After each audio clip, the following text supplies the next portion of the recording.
Well, hello again and welcome to my channel once again. If you haven't already subscribed, please do so because it helps everybody and it obviously gives you a chance to see further videos without having to search them. They'll automatically come to you. Anyway, I've got another cup of tea this morning, which is good. You like my cup? Hey, look at that. So anyway, this morning I've got a little job to do. It's quite an interesting little job actually. A friend of mine has managed to pick up a second-hand snooker cue. He's a pretty good snooker player anyway, so anyway, he's got this nice cue that he's bought, but there's no brass ferrule on the end to take the leather tip, the snooker tip. So he's asked me if I'll make him a new ferrule to go on the end. So that's what I'm going to be doing. I've got a piece of brass here. It's 8mm diameter. I'm going to be turning the outside down and boring the inside to take so he can fit it onto the cue itself, and then he can glue on the tip on the end and then shape it to the way he wants it. So let's get on the old Colchester lathe here, and I've put the collet chuck on already, ready to go. So we'll get on and do that, and I'll show you how that progresses. Okay, see you in the next couple of frames.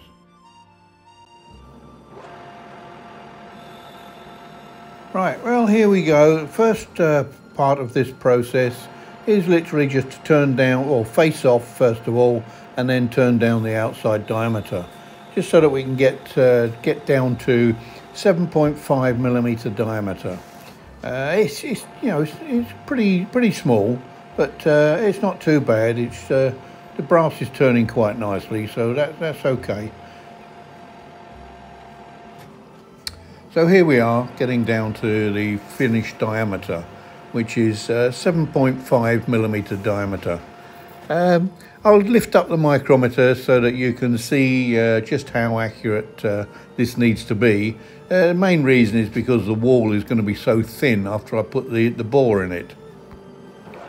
Well, here we are. I'll just put a little spot on the end with the centre drill, just so that I can get the drill to run central into it. Here you can see I've drilled the hole to 6.5mm diameter.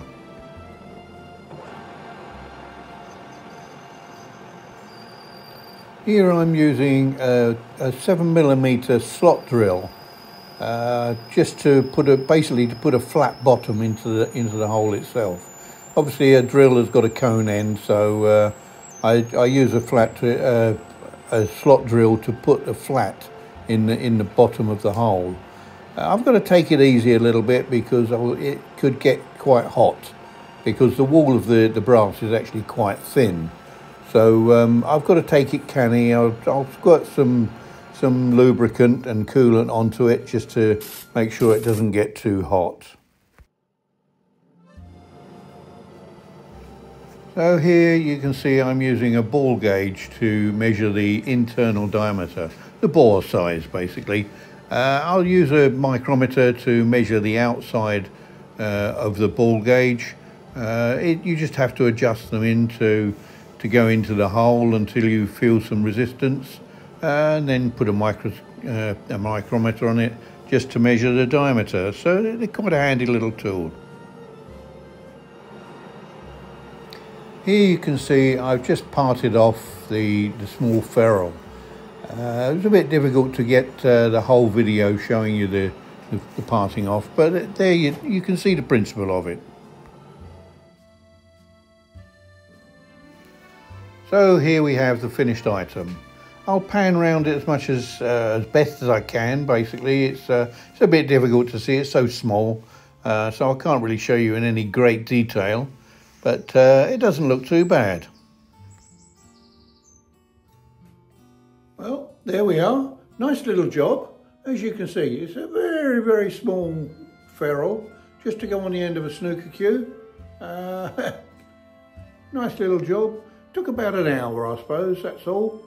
It seems a long time to make such a small thing, but it takes quite a lot of aggravation to try and get that correct. Didn't even get my tea to drink.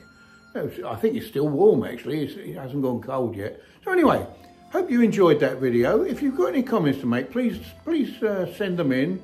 I won't be offended if you don't like the video, but obviously I'd like you to send positive results. And if you haven't already done so, please subscribe to my site. I'll see you in the next one. All right, enjoy life. Bye.